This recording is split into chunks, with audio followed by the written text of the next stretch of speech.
Welcome to my channel Biology with Moni. Today's important topic is important chapters of biology.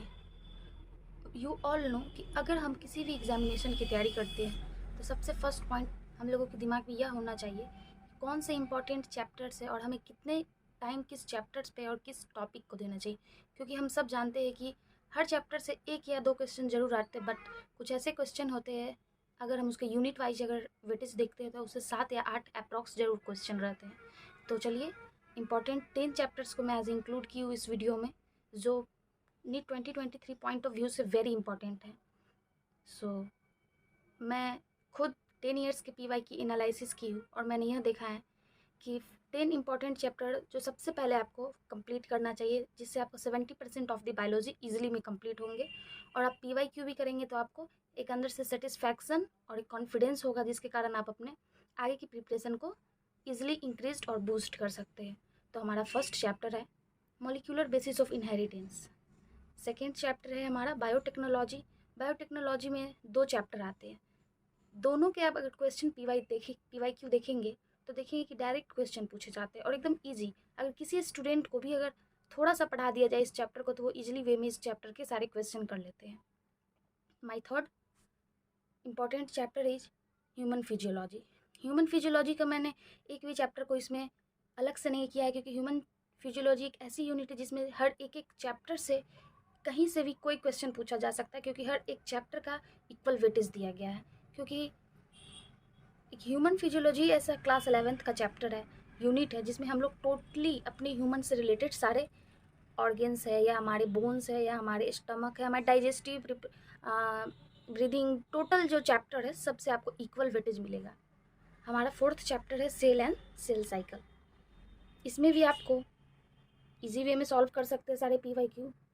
हमारा fifth chapter है principle of inheritance और हमारा sixth है organism and it's environment.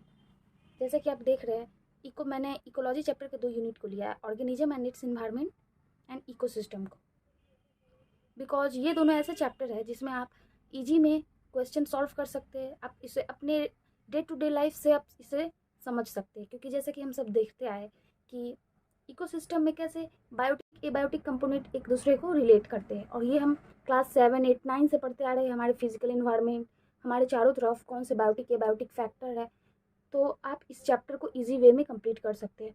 हमारा 8th chapter है reproductive health. इस chapter की अगर मैं बात कहूँ तो आपको कहीं से किसी एक्स्ट्रा लाइन की ज़रूरत नहीं है, क्योंकि अगर आप डायरेक्ट इस चैप्टर का अगर मैं बोलूँ तो एक लाइन आप उठा के देखिए, पीवाई क्यू की देखिए, अगर आप ये दोनों भी सॉल्व कर लेते तो आपको कोई एक्स्ट्रा कुछ करने की ज़रूरत नहीं है, क्योंकि इस चैप्टर से आपको इजी वे में हर क्वेश्चन का सॉल्यूशन विथ आपको कंसेप्ट क्लियर होंगे। और हमारा 9th है sexual reproduction in flowering plants. Sexual reproduction in flowering plants की एक बहुत ज़्यादा बेनिफिट्स इस चैप्टर की ये है, क्योंकि इस चैप्टर को अगर हम को रिलेट करते हैं क्लास 11th के प्लांट किंगडम से एंड मॉर्फोलॉजी दोनों से, थोड़ा सा कुछ ना कुछ इन्फॉर्मेशन आपको तीनों चैप्टर को कोरिलेट करके मिलेगा। सो आप प्लीज़ अगर आप इस चैप्टर को कंप्लीट करते हैं तो आप प्लांट किंगडम के भी एंजियोस्पर्म के कुछ पार्ट्स को कंप्लीट कर लेते। सो ये उस पॉइंट ऑफ व्यू से देखा जाए तो बहुत इंपॉर्टेंट चैप्टर है। अगर हम 10th इंपॉर्टेंट चैप्टर्स की बात करते हैं तो प्लांट ग्रोथ एंड डेवलपमेंट, जिस तरह प्लांट फिजियोलॉजी में एक 4 से 5 चैप्टर है, तो उसमें का सबसे अगर बेस्ट देखा जाए जो डायरेक्ट हमारे एनसीईआरटी से पूछा जाता है तो वो प्लांट ग्रोथ एंड डेवलपमेंट है। सो मैं आपको एक बार फिर ये 10 चैप्टर्स का रिव्यू देती हूँ, जैसा आप देख रहे होंगे। बस मैं आपको यही बोलना चाहूँगी कि अगर हम कोई भी प्रिपरेशन को स्टार्ट करते हैं तो हमारा फर्स्ट मोटो होता है कि हम किसी भी चीज़ को उस चीज़ को सबसे पहले कंप्लीट करें, उस टॉपिक उस चैप्टर को कंप्लीट करें, जिससे हम इजी वे में क्वेश्चन कर सके, हमारा कॉन्फिडेंस बूस्ट हो। और हम अगर किसी भी चीज़ को फर्स्ट में इंटरेस्ट से और इजी वे में पढ़ते हैं तो हमारा धीरे धीरे इंटरेस्ट बूस्ट होता है, हमें पढ़ने में मन लगने लगता है, जिसके कारण हमें कोई भी आगे का चैप्टर भारी नहीं लगता है। सो प्लीज़ आप ये 10 चैप्टर को इजी वे में कंप्लीट कर सकते हैं। और इस वीडियो में एक और ऐड की हूँ कि why PYQ is important. देखते होंगे कि आप हर टीचर बताते हैं आपको कि पीवाई क्यू इम्पॉर्टेंट है, पीवाई क्यू बनाए, पीवाई क्यू से आपका डायरेक्ट सिलेक्शन हो सकता है। आप सोचते होंगे अरे भाई ये हर टीचर कहते हैं, बट हमें इसका एक्सप्लेनेशन चाहिए, ऐसा क्यों, ऐसा पीवाई क्यू में होता क्या है। तो मैं जैसा कि अभी आपको बताती हूँ, सो चलिए देखते हैं कि PYQ हमारे लिए क्यों इम्पोर्टेंट है। सिलेक्शन हो सकता है। आप सोचते होंगे अरे भाई ये हर टीचर कहते हैं, बट हमें इसका एक्सप्लेनेशन चाहिए, ऐसा क्यों, ऐसा PYQ में होता क्या है। तो मैं जैसा कि अभी आपको बताती हूँ। सो चलिए देखते हैं कि PYQ हमारे लिए क्यों इम्पोर्टेंट है। सबसे पहले अगर आप किसी भी PYQ को देखते हैं, चाहे वो बायोलॉजी हो या केमिस्ट्री या फिजिक्स, तो सबसे पहले आपको PYQ कंप्लीट करके अगर आप चाहते हैं अपने एग्जामिनेशन में, तो आपको 8 to 10 क्वेश्चन डायरेक्ट वहाँ से आपको मिल सकते हैं अगर आप 10 ईयर्स का या 15 ईयर्स का कंप्लीट करके जाते हैं। क्योंकि हम जो भी क्वेश्चन बनाते हैं उसके कुछ सोल्यूशन होते हैं। जब हम किसी भी क्वेश्चन को रॉन्ग करते हैं, उसके सोल्यूशन को जाकर देखते हैं, तो वो एक हम लोगों सभी के दिमाग में वो डायरेक्ट उस टाइम फिट हो जाता है। अच्छा, हमने ये गलती किया था, तो नेक्स्ट टाइम से ये गलती अब हमारे से नहीं होगी। तो आप इसे ईजी वे में कर सकते हैं। सेकंड क्या है कि आपको पता चल जाता है कि अच्छा किस टॉपिक से, चाहे एक चैप्टर में 6 से 7 टॉपिक होते हैं, पर उसमें भी सबसे बड़ी बात होती है कि which topic is very important. क्योंकि हर टॉपिक से क्वेश्चन हर बार नहीं आते, कुछ एक स्पेसिफिक टॉपिक होती है जिससे हर साल नीट में क्वेश्चन रिपीट किए जाते हैं।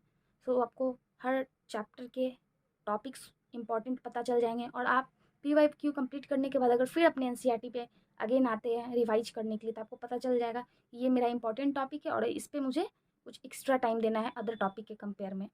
और आपका टाइम मैनेजमेंट भी होता है। अगर आप PYQ एक रियल टाइम के अकॉर्डिंग अगर बैठते हैं, एक क्लॉक को लेके अपने सामने, वॉल क्लॉक या जो भी हो, जैसा भी हो, मोबाइल क्लॉक, किसी भी चीज़ को अगर आप सामने में लेकर और PYQ बनाते हैं, तो आपको अपने टाइम का भी पता चलता है कि मैंने इस PYQ को कंप्लीट करने में कितना टाइम लिया। उससे आपका डायरेक्ट नीट एग्जामिनेशन के टाइम से ईजी हो जाएगा आपको कि अच्छा अब मैंने इस टाइम में कंप्लीट किया, तो अगले बार हमें इससे थोड़ा और फास्ट करना है।